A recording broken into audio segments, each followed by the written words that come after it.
ფესტივალის ბათუმური ნაწილი ელია ჭავჭავაძის სახელობის დრამატულ თეატრში გუშინ გაიხსნა. მუსიკოსები მსმენელის წინაშე საინტერესო პროგრამით წარსდგნენ.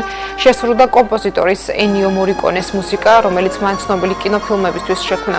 ფესტივალში მსოფლიოში აღიარებული ქართველი და უცხოელი ვარსკვლავები მონაწილეობდნენ. ფესტივალს ბათუმი კიდევ 2 დღეს 24 და 26 აგვისტოს უმასპინძლებს.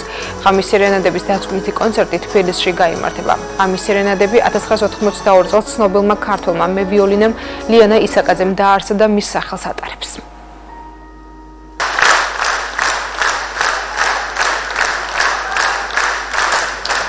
ძალიან გამიხარდა, რომ ეს პროექტი გვესტუმრა საქართველოში და იმედია ყოველწლიური სახე მიეცემა ამას და გვექნება ის შესაძლებლობა, რომ დავტკბეთ ენიო მორიკონეს შემოქმედებით და წარმატებებს ვუსურვებ პროექტსაც, თეატრსაც და ყველას. დიდი სიამოვნებით ვთარგმნე მთელი კონცერტი, იტალიელი შესანიშნავი, ეს მსოფლიო დონის მუსიკოსია, კაცი, რომელსაც ენიო მორიკონესთან 30 წელზე მეტი იმუშავა.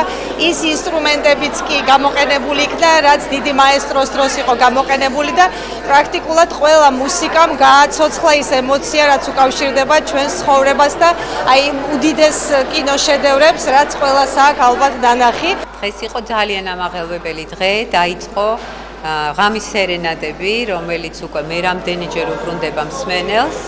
ეს არის ფესტივალი, რომელიც არის აბსოლუტურად განსხვავებული, იმიტომ რომ მისი დამაარსებელი, მისი ხელმძღვანელი წლების განმავლობაში იყო ლეგენდარული ქალბატონი, მუსიკოსი ლიანა ისაკაძე.